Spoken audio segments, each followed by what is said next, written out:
Y ahora lo importante es que cunda, que la gente lo lea, que la gente lo conozca, que se ponga en circulación una información que estaba letargada y nada, que el archivo y te pones a bucear en los legajos polvorientos. Y aparte de la emoción de ver como si estuvieras hablando cara a cara con los antiguos, con los antepasados, es encontrar el tesoro que estaba ahí perdido y olvidado. Porque el tesoro son las historias, la información, los testimonios de gente como nuestros propios telespectadores ahora mismo, que estaban dedicándose a sus asuntos cotidianos. Todo iba bien, bueno, más o menos bien, había crisis, había problemas, había un bloqueo naval británico, había una incertidumbre, la gente estaba descontenta del gobierno de Manuel Godoy, cosa más o menos bien encarrilada, y había un ejército francés enorme que estaba entrando en el país, y bueno, pero son aliados, vienen a echaros una mano, vamos a invadir juntos Portugal, que Portugal es aliado de los británicos, que son nuestros enemigos, y de repente estalla la guerra, y de repente la guerra llega, no es algo que tiene lugar en el frente y el frente está muy lejos, el frente es tu casa, el frente es tu pueblo, tu calle, tu barrio, y el enemigo te está mirando a ti en persona, y de repente ya no puedes ir al trabajo e ir a tus tierras o a tu fábrica, o a tu taller o a tu pequeño comercio para dedicarte a tus asuntos, porque ya por todas partes y es la guerra y está toda la gente aquí, y de pronto tú eres una persona normal, tú no eres un soldado ni un guerrero, ni quieres dedicarte a las aventuras, ni emociones, ni peligros, y de repente tienes que luchar, no porque quieras, ni porque seas muy patriota ni valiente, sino porque ya no te queda ningún remedio, porque la situación te ha acorralado. Y eso fue lo que le cayó encima a nuestros tatarabuelos, que eran gente en el fondo como nosotros, y de repente se vieron envueltos en una situación que ya no era normal y que les obligó a actuar de una forma extraordinaria. Pero ellos no eran gente extraordinaria, eran gente corriente. Si nos viéramos en un ¿podríamos reaccionar igual de bien que ellos supieron hacerlo? Toquemos madera.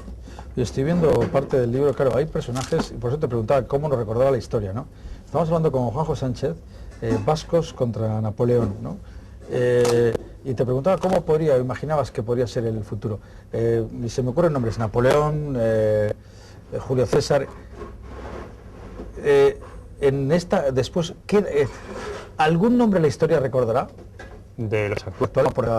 La historia que nos ha tocado vivir a nosotros, ¿podrá conservar algún nombre, de alguna personalidad, de algún hecho histórico importante? ¿O estamos viviendo una época en la que... Hombre, quedarán sobre todo acontecimientos. ¿Quedará algún Beatle, entre comillas? O sea, no Beatles, sino... Bush y Bin Laden serán recordados, pero para el mal. Bush y Bin Laden serán recordados para el mal. Por desgracia.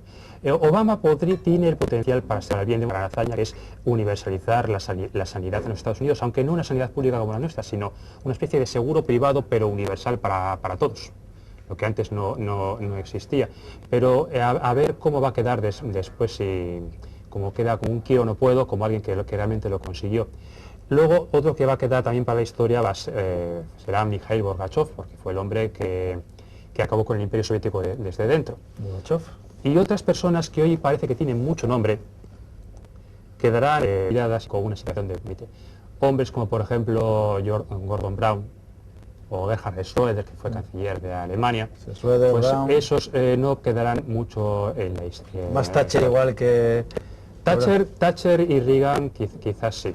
Clinton, Bush padre, mucho menos. Bush hijo sí, pero para el lado negativo, sí, por todo lo que gastó. Y en paz doméstico, la historia, pues, no se recordará a Zapatero, a Aznar o... Es imposible decirlo, para la historia... Basándote en los datos y las hazañas que habían hecho esta gente que tú has retratado, es decir, si tienen méritos, entre comillas, como para pasar a la historia. Hombre, Suárez y Felipe González, sí. Aznar quizá también, o sea, nos metió en el euro y... nos hizo otra serie de cosas, pero también queda recordado como el hombre que por vanidad, por el aire el deseo de ser un gran personaje histórico. ¿Por estar en la foto de los Azores? Sí, quería salir en la foto, o sea, y eso es que por en la foto te olvides de lo que importa, que es el trabajo, que es la responsabilidad de cuidar de tu gente y hacer que las cosas vayan bien y no quedar tú bonito e importante. Los que le dan al callo, los que arriman el hombro, los que se centran sobre todo en hacer bien las cosas, y siguen en ese aspecto, aunque los llevan chuzos de punta, aunque les pongan a bajar de un burro, sí al final quedan como grandes hombres en la historia, y esa es la posibilidad que tiene Barack Obama de quedar en la historia como un gran personaje, al mismo nivel que los grandes Kennedy, Franklin Roosevelt. Oye, si un político lee tu libro, si Pachi López, el Lehendakari, lee tu libro, ¿aprenderá algo? Algo que le sea útil ¿Y para qué el futuro. aprenderá? Igual no aprende nada. Bueno, aprenderá que la historia del País Vasco es mucho más rica y mucho más sorprendente de lo que él podía imaginar. Y aprenderá de que muchos de los lugares comunes sobre la historia, que circulan sobre la historia vasca, son simples mitos mantenidos por inercia o por propagandas políticas. Aunque en ese aspecto tiene bastante culpa el Partido Nacionalista Vasco, porque intentaron crear una visión de la historia que justificase su ideología política, como diciendo, es que los vascos siempre hemos sido así. Y claro, luego resulta que el registro histórico demuestra lo contrario. No, ese es un error que otras ideologías no han cometido. Otras ideologías dicen, vale, las cosas eran antes de esta forma, pero ahora van a ser de esta otra forma, y esa es la visión histórica de nuestra ideología y de nuestro partido, sea el que sea. Oye, yo por lo que veo tampoco se entiende mucho político. La tendencia es ¿no? Que hayan dos partidos políticos, ¿no? ¿Es bueno eso? No es ni bueno ni malo. O sea, si existe de hecho un bipartidismo... Yo es porque no hay... en la historia un poco, es decir, que efectivamente había como dos frentes, o incluso derechas e izquierdas, ¿no? Bueno, los conceptos míos de derecha e izquierda nacen en esta época, cuando surge una verdadera oposición ideológica entre favorecer los cambios que trae la revolución o oponerse a ellos, o diversas las intermedias o ideologías. Precisamente es porque hay un dilema, o sea, ¿cambiamos o no cambiamos? ¿Hacemos esta reforma o no la hacemos? ¿El antiguo régimen o el nuevo régimen? ¿Y qué tipo de nuevo régimen?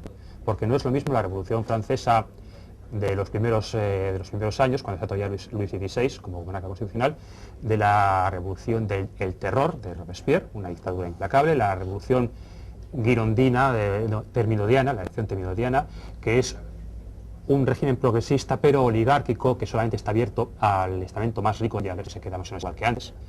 Y luego la dictadura militar de Napoleón, que pretende ser el continuador de la revolución, pero en realidad es su liquidador, su enterrador.